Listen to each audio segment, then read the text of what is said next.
America protects their own business interest, irrespective of whether it hurts the country or not. Similarly, the Indian government blatantly protects Adani and Ambani, irrespective of how many criminal cases or problems or legal troubles they go into. For example, recently we had an Hindenburg report come out, which if which came out on the Adani group, and they're practically a scam in a huge scale. Not that everything they do is a scam, but the overall system is a scam and is breaking way too many legal boundaries in terms of business. And if they were any other company, they would be immediately shut down and put under heavy fine, etc., etc. But the government has protected them. They're Nothing has happened to them yet, other than the public image, and that doesn't matter as long as they are on business. Yeah. Now into a bit of, let's say, speculation. Suppose Trump gets convicted or found guilty in one of the criminal cases. What kind of punishment can we expect? Will he go to jail? So Donald Trump is a protected individual by the United States Secret Service who handles presidential protection. He is entitled to protection for the rest of his life. American jails are somewhat notorious for not being safe places. Mm-hmm. So should Trump be convicted, it is very unlikely he'll actually go to jail so much as he'll be placed under house arrest in Mar-a-Lago, which is a resort. So basically, he just has to stay home in his giant house that has a golf course. Okay.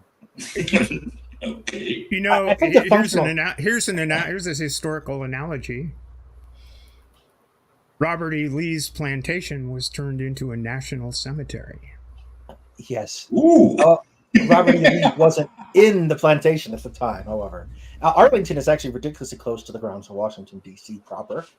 So he basically had to abandon his house when he decided to betray the country. So to spite him, they turned it into a cemetery. But Donald Trump has a lot of very nice houses that they can stick him in and leave him there. The question of whether he gets convicted, I think, is kind of moot. The mere fact of bringing the indictments against him and the nature of the espionage case in particular and the election interference case is that he triggers a clause in the 14th Amendment, which prevents anyone who has been in insurrection against the United States government from assuming federal office. It is not inconceivable before this is done that someone can turn around and sue Donald Trump in order to determine his eligibility to even be elected at all without a conviction taking place. That case would almost, again, certainly go to the Supreme Court. Yeah. Because the clause itself is exercised, but usually in very clear circumstances. It was created to prevent ex-Confederate officials from holding federal office. Holding elected federal office, I apologize. You could still appoint a Confederate to, and some were appointed to. For example, Jeb Stuart was appointed to an ambassadorship. So Okay. That's true too. You could still hold an appointed office, but you cannot be elected to anything. And beyond that,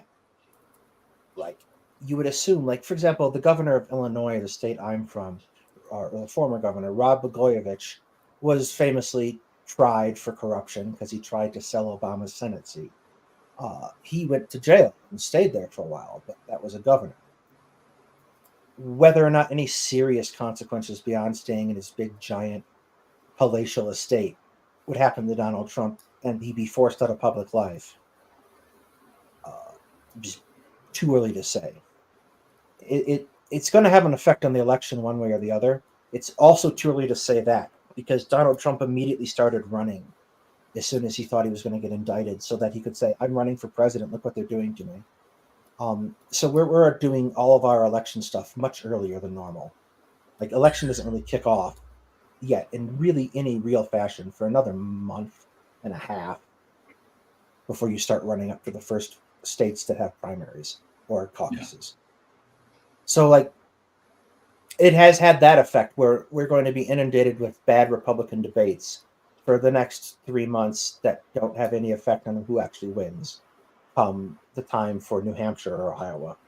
Yeah. I mean, suppose that he stays on the ticket for that. Is it all? No, my question is: can the party essentially push him out, Yes. regardless They of could, what? yes. The nominee for the party is determined. The political parties here are private organizations. Ultimately, they set their own rules, and they have a big public convention every year, each party, where they basically either vote for their candidate based on who won the biggest number of delegates in the primaries, or the candidate's been effectively anointed, as in the case of Biden, and they just lay out their party platform for the year. That system can, strictly speaking, in both parties, be overruled if people go and vote for different candidates. So it's basically a sequential ballot system where each set of states votes, and the first time they're basically bound to vote for the person who won the primary. But if it goes to a second ballot, for example, all bets are off and it becomes a dog race. So they And could that conceivably take Trump out if they had the support. And that is a rule that the rules committee of the two major party conventions adopt. The first thing that the parties do when they have their their national convention is adopt a set of rules. Yes. At current, that is the rule in both the Democratic and the Republican Party, that you're bound to vote the nominee of your states. It didn't always used to be that way. No, But as my understanding is, it is at present. But here's the other thing that I think people in the international community need to know about the United States. We do not have national elections. There's no such thing as a national election. There are only elections in states for electors that elect the president. There are essentially 50 national elections for our chief executive, who, under the Constitution, is both head of state and head of government, which is why things are weird in the United States. Very unusual, shall we say, in the governance of various democracies around the world. Yeah. It's a different kind of system. Yeah, I mean, a presidential republic is weird in that respect anyway. I mean, the closest I'm familiar with is France, where at least the president is elected by general vote, but next to that there's a government with a prime minister. You don't have prime ministers, so Right. that doesn't. So the Constitution is was designed to insulate government from the people a lot more than the American popular narrative puts forward. Yeah. The only direct elections that really existed for federal office at the outset of the ratification of the Constitution was in the House. And then senators would be voted for by House members, and the electors that were voted for would elect the president. The Electoral College is an extra layer of insulation, too. The idea is that the Electoral College is not bound to the will of the states, so that should a manifestly unfit candidate be proposed by popular vote, it can be voted down by the Electoral College. This is its only purpose. Anyone who says otherwise is full of crap. It has failed in that purpose, largely because the states were free to legislate the way that the electors act, and tradition has dictated that the electors do not go against the states. So, for example, if ever there was a case to have the electors take out a manifestly unfit candidate, it would have been in 2016 when they tried to elect Trump. It didn't work. The net result then of the Electoral College is that it dramatically underbalances the proportional voting power of American citizens. So a state like California, which is electorally powerful, is diluted because they are so electorally powerful. Certain states have an outsized impact on the election. the Electoral College basically is now it's basically a blight on the system that should probably go away or be modified. One could to make such the an same extent case that for the Senate. They could, but the Senate had an overarching purpose that's still somewhat being fulfilled. The problem with the Senate is that our political party system has taken more precedence than the original intended rivalry, which was between the Senate and the House. So what ended up happening is that the Senate Republicans act in a certain degree of concert with the House Republicans. When they're not, doing whatever the hell they're doing right now. That was not originally intended or envisioned when the Constitution was written. One needs to keep in mind the 3/5 rule too. That there a number of our institutions are rooted in racism and human chattel slavery. That the Constitution was written specifically to protect the interests of lesser populated, for the most part, with Virginia excluded, the rights of the original colonies. The big colonies in the colonial age, and at the founding of the Republic, through the Articles of Confederation and the writing of the Constitution, were Massachusetts, New York, Pennsylvania, and the largest state in the Union was Virginia, which was representing the interests of Virginia, North Carolina, South Carolina, and Georgia. The slave-owning states. This is why in the original text of the Constitution, slaves were 3/5 of a person for the purpose of determining representation in the House of Representatives. Because when we do districting, we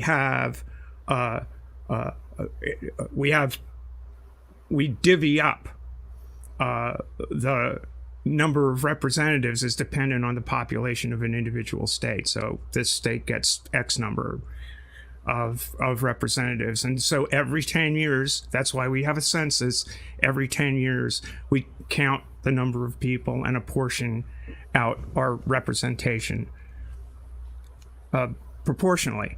The Senate was to give the lesser populated states. Every state in the nation has 2 senators. Even if they've got 1 member of the House of Representatives, Vermont has 1 member of the House of Representatives, Wyoming has 1 member of the House of Representatives, but both states have 2 senators, which means they have equal representation in the higher house as California or New York or, the more populated states, which is why the Senate's a bit of a shit show at the moment. Yeah. Cindy Plaza made a comment in the side chat in YouTube. The US is now not a dinosaur, but a democracy in name only. Does that ring a bell? Oh, it's funny you should mention gerrymandering or gerrymandering. It's named after a fellow by the name of Elbridge Gerry, who was governor of Massachusetts, who divvied things up into this, created some district in the state of in the Commonwealth of Massachusetts that looked like some kind of weird creature.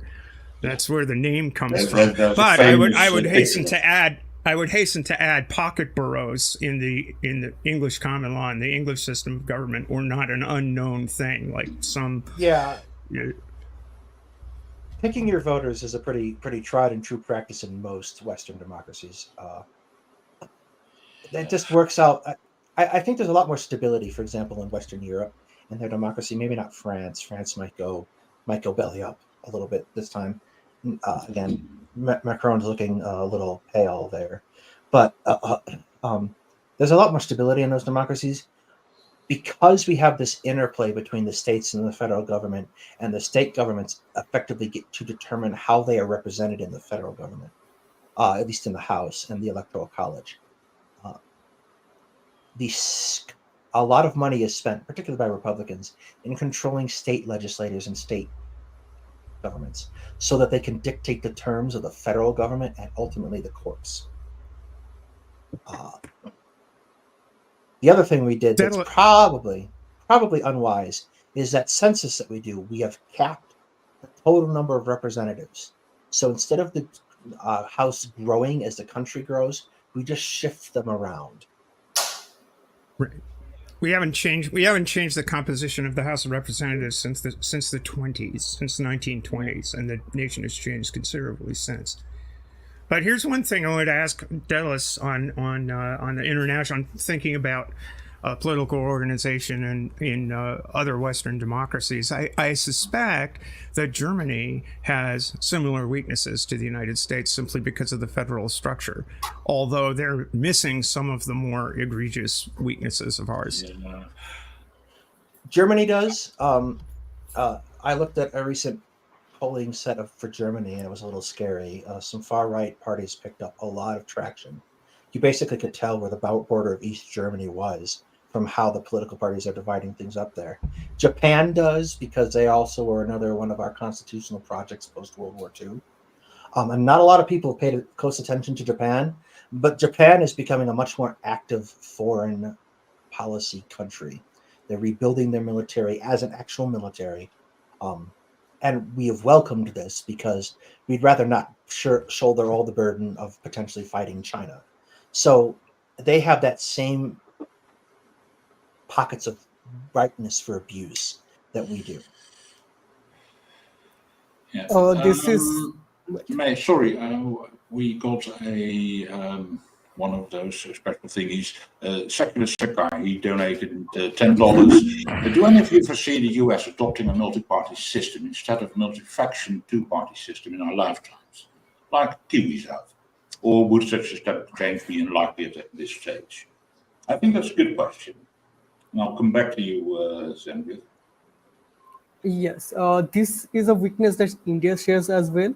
India also has two houses where they were designed to balance each other out, just like US has the Senate and House of Commons. India has the Rajya Sabha and the Lok Sabha. The Rajya Sabha is as the Rajya means nation, so it's the I think it's comparable to the US Senate, and the Lok Sabha, Lok means people, so it's comparable to the House thing. What was the other name? One is Senate, another one I forget. House of Representatives. Yeah, House of Representatives. So that's the one representative people, but in today's stage, for quite a few decades, to be honest, the Lok Sabha by a huge margin overpowers the Rajya Sabha, and practically it's pretty much controlling everything. So that's where the main focus of election and political games come in. And just like US has the electoral college, India also has the system. And similarly, like US, it depends on the population of a state.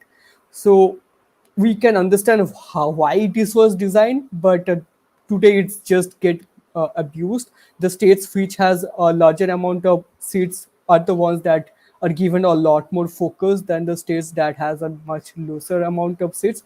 We even have some regions of the country which practically doesn't exist in common knowledge, like they exist on map and on paper, but people just don't care. uh, People almost pretend like they don't exist in their daily conversation.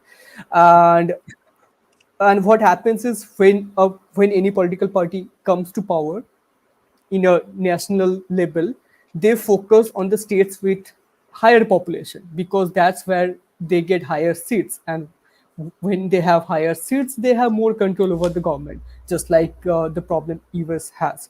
And the abuse has been controlled a little by breaking down few of the very large states into relatively speaking smaller states, but not in a way that it has stopped that. So in today's scenario, it's a problem that needs to be fixed, but it's not a problem that has an easy fix because we cannot really think of an easy alternative to that. It has to be gradual, and the problem is the people who gain from that are the people who are in power, and they do everything possible to prevent their methods of abusing the system from going away.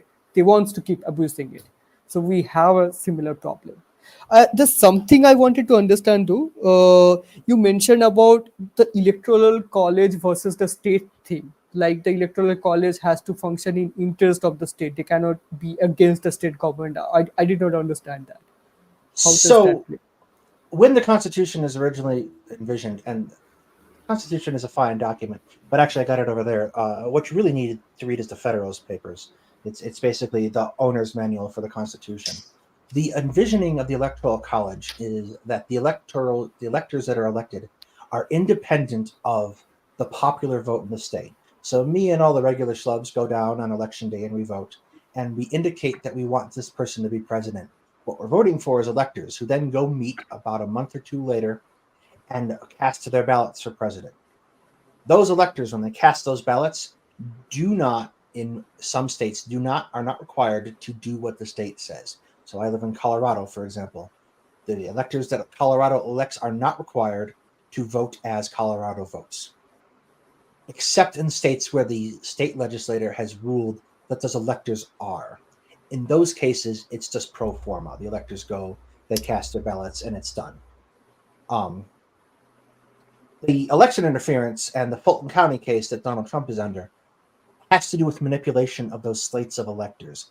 He wanted to have people in states where they were vulnerable to having their votes changed because it was still an option. He wanted the electors that were sent to be taken out and electors that were loyal to Donald Trump put in to vote him into office. It is a somewhat Byzantine system. To put it mildly. As generous as this entire system of government we have is pretty Byzantine, but the Electoral College is especially Byzantine because you basically have 50 different set of guidelines that cover how it works. Okay, to get back to the question about more than a two-party system in the US, is my impression correct that that would require quite a bit of tinkering on the Constitution, your federal laws, electoral laws, stuff like that? In my opinion, what it would require is the restructuring of the way elections are conducted. For example, in my state, in the state of Maine, we have ranked choice voting. One of the inhibitions to any third party gaining traction is the inability of there's no way for an independent candidate to amass enough support in voting to win a governorship or win a Senate seat or win a house race or win the presidency for that matter. And in Maine, we have had a long tradition of being relatively independent since about the turn of the last century, of the 20th century, electing a Republican grip on the state's politics, probably with the Roosevelt Revolution and such. But recently, we've had a series of independent governors.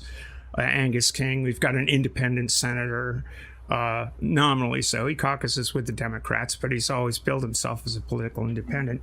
So we adopted ranked choice voting. And what's ranked choice voting? You don't get to serve in the office unless you get 50% of the support of the people in aggregate.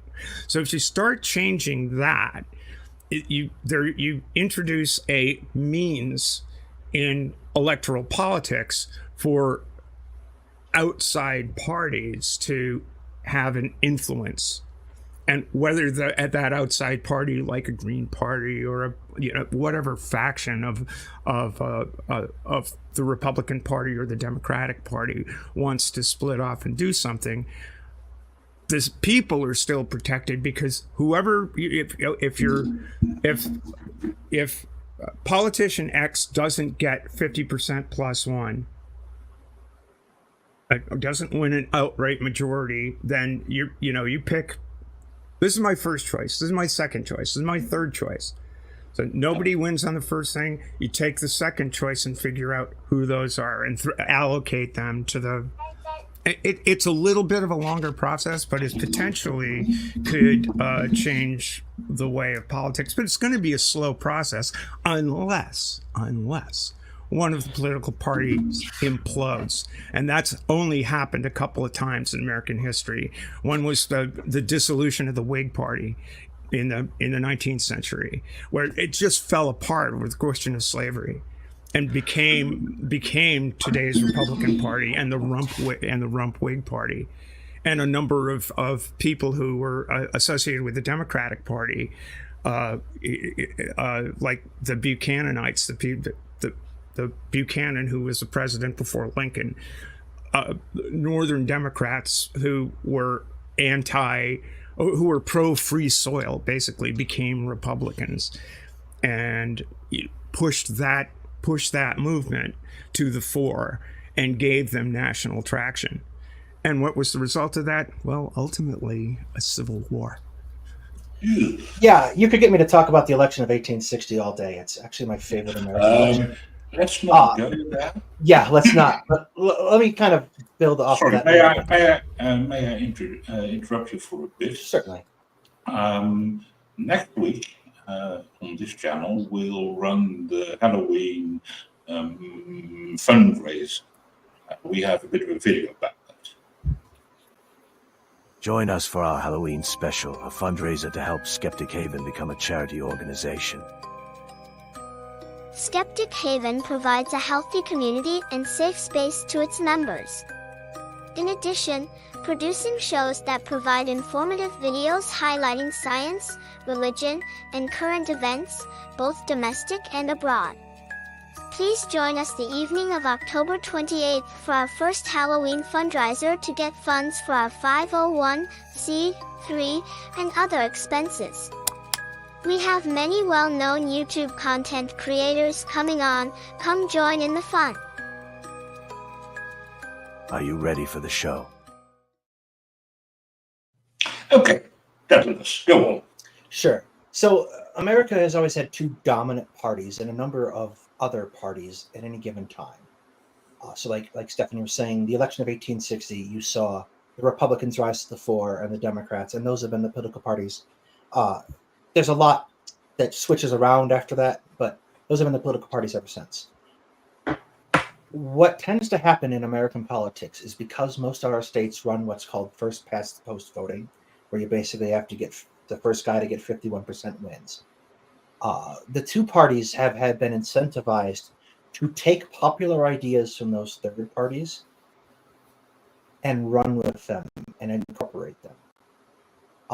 This has kind of made additional parties obsolete in a certain sense. So, for example, you have the Republican Party, and then you might have a party like a libertarian candidate running under them. And like, if you've ever watched a libertarian American candidate try to get elected, they're absolutely insane, because that's all that's left for them after they differentiate themselves from a Republican. Or the Green Party. Jill Stein was the candidate for them for quite some time. She's also a paid commentator on Russia Today and gets to eat dinner with Putin once a year. So, like, our third parties aren't great to begin with. It might be amazing to some people, but America's current crop of Republicans and Democrats are probably the best of bad choices in a lot of cases. So whether or not there'll be an expansion to a third party system really depends on, like Stephanie said, whether they change how voting works. But even when you do that, I think that only addresses part of a problem. And I don't know if that'll ever come about, because a lot of states are very attached to how they vote. Yeah, I mean, it's a weird thing. My nation does party list proportional representation for parliament. Essentially means one nation, we elect 150 members of parliament according to percentage of the vote. That means that we have quite a bit of room for many parties. As a matter of fact, we'll have a national election in next month, and there are 27 party lists, of which something like 12 may expect to win seats in parliament. Yeah, I mean, there are a few of them are weirdos, but most of them are pretty much ordinary parties with some far right, right, center, left, a bit more left. Yeah, and the other thing I think is important about a lot of parliamentary systems is that the concept of the coalition government is drives a lot of domestic politics, which Yes. pulls even those right or left parties closer to the center than a lot of people will admit. And again, Americans have a different definition of centrist than Europeans do. You guys are just generally much more liberal and leftist than we are. But I think the coalition government and the parliamentary system is actually superior in a lot of respects, and in getting things done that help average people. Yeah, I mean, I'm not claiming that coalition governments yield better governance as such, but at least the bad ones are easier to get rid of. Yes, and they have less perverse incentives, I think, Yes. the way the system does. The coalition government is also something that India follows. And the funny thing is, firstly, the rank-based voting system that Stephen mentioned, that is something India is trying to experiment with. It hasn't been properly used yet, but the conversation is going on here as well. And the funny thing with having India has a lot of political parties. Like India is a huge nation, and we by default don't have a two-party system. We have a multi-party system. There's no limit on how many political parties there can be. But practically is a different story. Like on paper, there is no limit. There are way too many. Like I can just start a political party tomorrow. But practically, I'm a no one. I'm not exactly can achieve anything politically. But the problem is, even in a multi-party system, what happens is it kind of goes towards a two-party monopolizing anyway. I mean, India has a lot of independent candidates as well, but they can't really function independently, even if they fight the election independently. They have to coalition with some dominant party to form a practical majority, even when it's not an independent candidate, even if it's a third or fourth party. They still kind of form a coalition with one of the two main players to form a favorable majority. Like today, the two main plus India has a somewhat a bit of a quasi federal system. It's not full scale federal like US, but it's not a centrist government either. There's quite a bit of wiggle room here, which is a bit confusing. But since there are quite a few states and very few parties have control over more than one state, so we have state level parties and we have national level parties.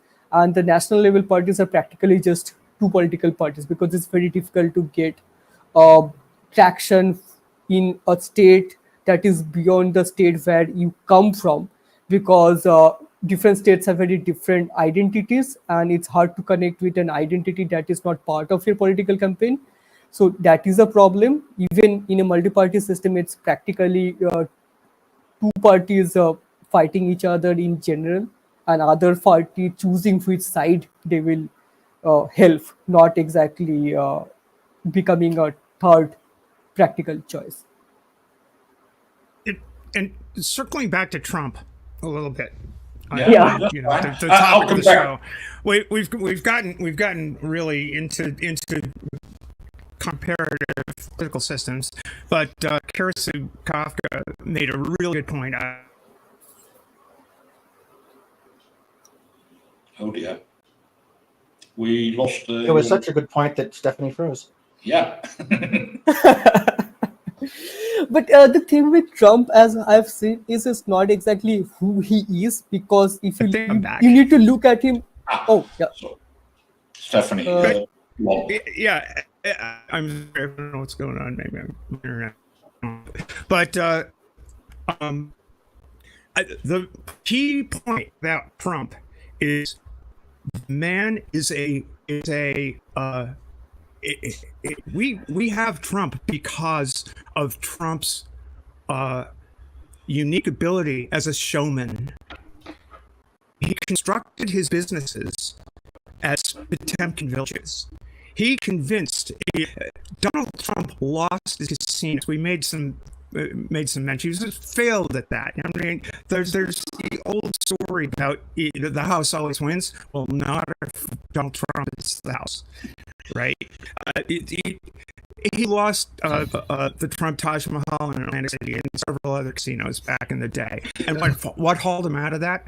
What hauled him out of that was the television show The Apprentice, and that's the platform he used to convince people that didn't live in New York and New Jersey that he was some kind of brilliant billionaire businessman who really could, would switch up the system and change it all for all of the disenchanted. And he became whatever they wanted to be. And what they mostly wanted him to be was nativist, racist, anti-Semitic, anti-gay. I mean, Trump got on a stage and said, I'll be the most LGBTQ friendly politician you've ever seen, until his core supporter going, oh, we don't want that stuff around here. We don't want that stuff around. So he's progressively taken himself to be the perfect image of what some of the worst elements in American politics and in the American polity wants to see as a leader. So I think Kara-Sue Kafka makes an excellent point, because you see that with Bolsonaro, you see that in Hungary, you see that with these essentially populist leaders. If there's anybody in American politics that's kind of a mirror in the history of American politics, that's kind of a mirror to Donald Trump, it's Huey Long from Louisiana. I think the best if you get into European history, the best example I have for a leader like Donald Trump is Kaiser Wilhelm II. He had that particular combination of irritability, ego, and pride that Donald Trump displays that ultimately helped lead us into World War I, well, all of us collectively. That's I think a really apt way of looking at it. Donald Trump, though, is a mirror to the worst impulses of the American people. It's a lot faster to appeal to someone's baser nature than it is to appeal to their better angels, and that's kind of the problem of politics. Is it's much easier to do that. It's a lot harder to move someone towards compassion and empathy. So, or at the very least, to get them to vote with compassion and empathy. And don't forget, with Kaiser Wilhelm II, it was also a fair dollop of incompetence, which I think our boy Donald is a completely incompetent human being. And so can't run a business, can't run government. All he's got is his capacity and his talent for image making. And the image is whatever gets me the most at any given point in time. And maybe his string has run out. I hope his string has run out. Yeah. I can add two more names to the list. Who are also current holders of political power. One would be Putin, and other would be our, friendly neighborhood Narendra Modi. For a good example of Putin would be he started a war that he's losing, and yet he has the support he can have. He has all the support in Russia on paper, at least on face. I think Putin's a unique conversation. I don't necessarily think Donald Trump would survive, for example, invading Mexico and losing, or Modi would survive invading Pakistan and losing. Although I don't think actually, I'm pretty sure, at least India doesn't have that difficulty. Like, unlike Putin invading Ukraine and losing, India has a much better chance of. India would probably beat Pakistan right now, to be perfectly frank. They probably also beat China, which I think is a lot more likely for us to see anytime soon. But that's in case of China, it won't be alone though. In case of China, it's more about the whole world riling up with India because they hate China, not because they want to support some good against evil or anything. They just hate China. Absolutely. But I think. I think we should save this subject for another episode, or some other program maybe. Sorry. I'm trying to get back to Trump once again. I mean, we've discussed well, the trouble he's in, what may happen to his person, to U.S. politics. Should we worry about this from, let's say, European or Asian point of view?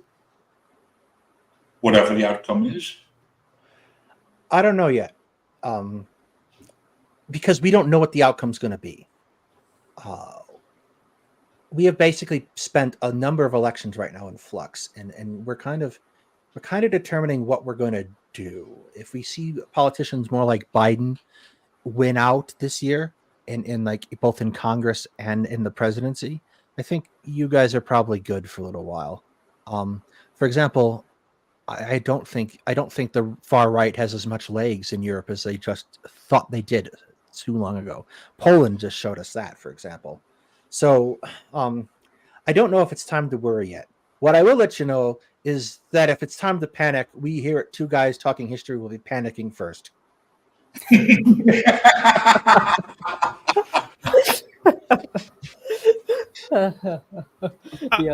Trust me, I'm already panicked. Because I mean, what you're seeing at the state level is legislation that is incredibly retrogressive with regard to bodily autonomy for any number of people. And that's a result of gerrymandering and a result of the right finding similar populist figures like DeSantis in Florida, like Abbott in Texas, who are doing their damnedest while DeSantis is trying to play on the national scene. And the thing that's encouraging about that is that he's failing at it. He's just not good. He doesn't have the same kind of capacity for self-dealing. Oh, he has the same capacity for self-dealing, but not doing so in such a way as to inspire confidence with I've anyone. never seen anyone with less charisma running for national office. He's a literal flat tire. He's just so terrible at despicable man with despicable ideas. But okay. But that's the problem. There's a solid 30% of what Hillary Clinton called deplorables out there, and it doesn't take that many people in a system such as ours, or really in any system, with the right amount of charisma to make an impact and make that impact deadly for the people at the tip of the spear. Yeah. And I'm a person at the tip of the spear. So when I get excited in political discourse, it's because the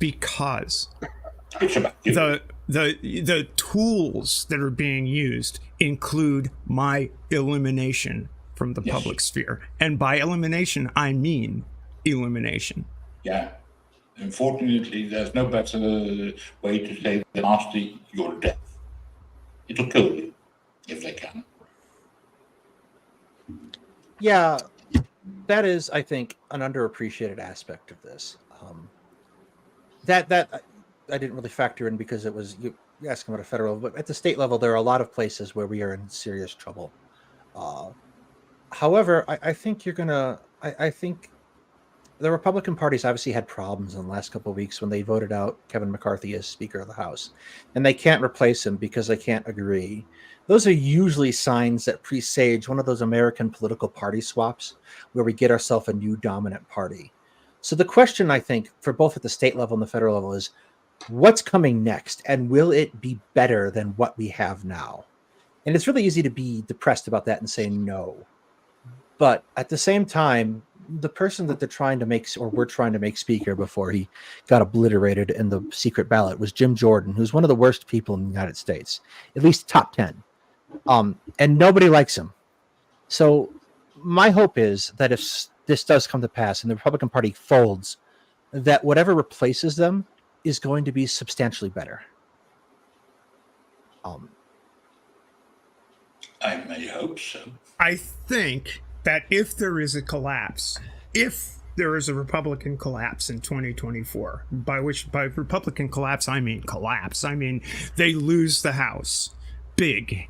They lose the Senate big. They lose the White House, big. What we'll wind up with is a rump fascist party of core right-wingers and a moderate something. There may be some shift from more conservative Democrats. I mean, I could see a Joe Manchin party.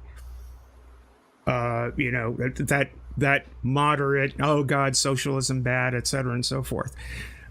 and a literal fascist party that is full on, we don't care, we're looking for the big man to lead us, and we're all in for authoritarianism. I think that's a potential outcome of the 2024 election. Can Donald Trump get elected in 2024? Well, as somebody pointed out in the chart in the chat, at least 13 states are trying to keep him off the ballot under the third clause of the 14th Amendment, which might work, which might not work. Who knows? Yeah, I would want to say there's no chance that Donald Trump gets elected, because I said that in 2016 and whoopsie. So called that one wrong. Oops. And that ended my perfect streak too. Shame. Anyway, no, there's no chance that it wouldn't. There's no chance that Donald Trump is going to be absolutely excluded. But I don't. We did this once already. We rejected Donald Trump in one of the largest participated presidential elections in American history. It's hard to imagine a set of circumstances in which a candidate who's been indicted 91 times wins an election. Particularly as Joe Biden has done a fairly competent job for most Americans. So even if he's not very media savvy. So it's hard to imagine that happening. I think there is something to be said to focusing particularly on trans issues and protecting the trans population and restoring their protections who are lost. But that's 50 different battles that have to be fought by 50 different groups of people. It is a massive project, somewhat beyond our scope of discussion today. Yeah. I think the appeal of Trump is not he himself, because he's as bad as it can go. It's more about what he's representing, because he personally is almost like a blank slate who can be turned into anything, because he doesn't stand for anything other than himself. He is like the worst that America has to offer, and getting away with it, because that's what he has done for his entire life. He's a bad businessman. But people admire him as a good businessman for some reason. He's getting loans for some reason, even though he's not paying his people for not valid, for whatever reason. Like his reasons are never valid. But he has been a bad president. He has said stuff that no one says, even if they believe in them, and gotten away with it.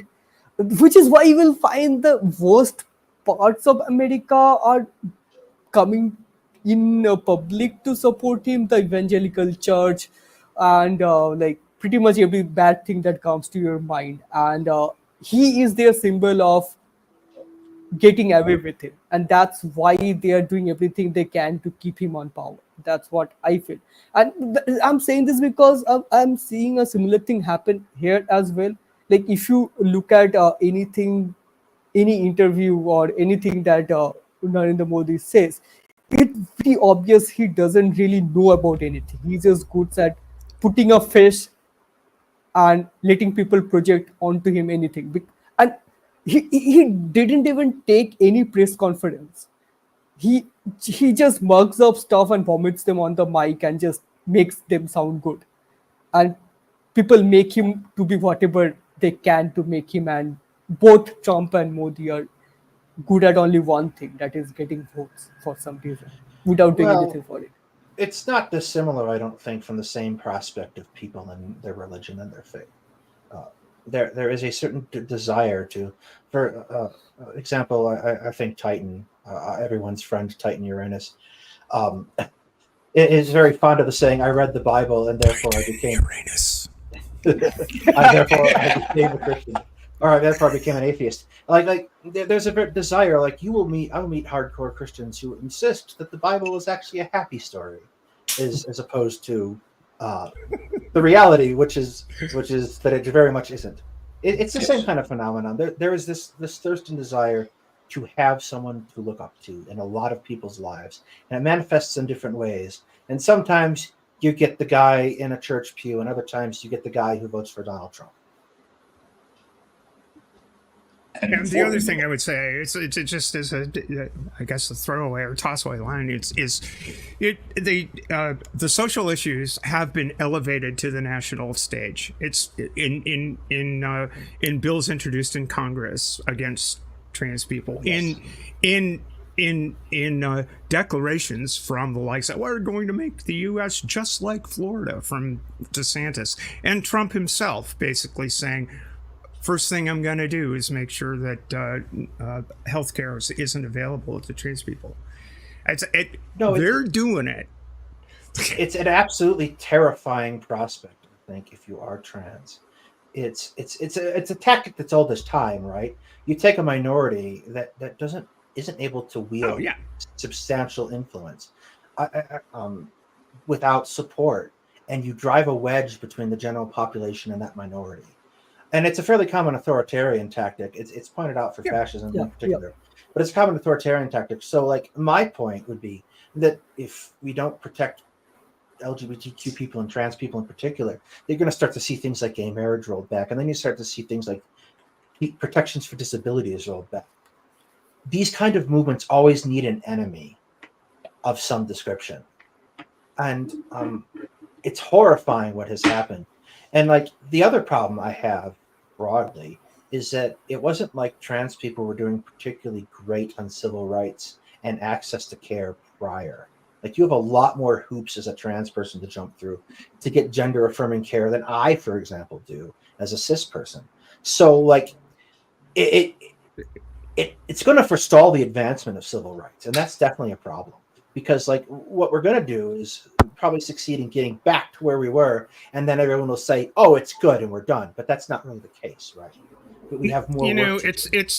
It's funny being someone who transitioned 25 years ago to watch the progress. Back in the day, it was basically, well, yeah, there are all these hoops that the medical establishment has has placed in your way, and the protocols were this and that and this and that. And as people became more knowledgeable about trans people's lives, et cetera, and so forth, those hoops gets like, well, it shouldn't be as complicated as it seems, because these people are just people and they have certain requirements. So it got to a certain point, but then the right lost the gay marriage thing. And it's like, oh boy, what other icky thing can we find that just strikes people as being weird, that we can get motivate people? So they came up with it. They say, oh yeah, there are these people here, and oh yeah, think of the children. By the way, all of the rhetoric is the exact same rhetoric that you heard about, let alone gay marriage, just gay people generally back in the 70s and 80s. Well, all of the rhetoric is exactly the same. It goes further. It goes through space and time. It does. Jews in Europe and prior to the Holocaust. Think of the children. Like, that's the tag. It's basically bigotry Mad Libs. It works every time, and that's a very depressing fact of history. But it's basically a set of Mad Libs. Yeah, you shouldn't think about the children only for school shooting. Other than that, you have to think about the children. We routinely ignore that particular factor. Like, I was talking with somebody about Israel, and they're like, "Yeah, could you imagine that happening?" Like, we rack up a pretty good body count in students every year from similar incidents. Yeah, it's probably really easy for America to imagine that happening. So, like, no one's going to deny that we have massive problems. Least of all me. With any luck, though, we'll stick Donald Trump away as not one of those problems in pretty short order. Yeah, that sounds like a brilliant idea. I am a bit worried, though, that unexpected things may still happen. I think it's about time to wrap up this stream. We've been running for quite some time. The closing comments, Henriette?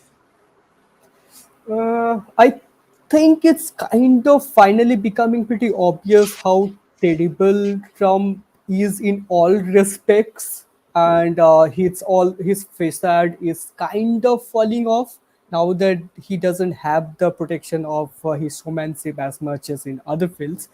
So that is a bit promising. And the thing with US politics is US has a bit too much of image based authority over all the world politics. So that kind of matters a lot for non-American countries as well. Like Trump winning or losing has an indirect effect in India. For example, Trump getting away, the whole Howdy Modi, Namaste Trump, and that kind of cross political games that Trump played in India. And also, Bolsonaro was part of the close knit group. There was Putin. So, him losing this battle is kind of a positive image for other countries going through similar problems or just got out of similar problems as well. So, although among the long list of problems which won't go away with this kind of feels like a good start and a positive outlook to have in recent future, near future. Sorry. Stephanie, any comments? For Americans, for anyone anywhere in the world who For has this. the option, Yeah. for Americans, for anyone in the world who has the ability to vote, vote. Vote against totalitarianism. Vote against authoritarianism. Vote for your neighbors. Vote for your neighbors whose voices are people are trying to silence them. Vote for discourse. Vote for civility. Vote for democracy.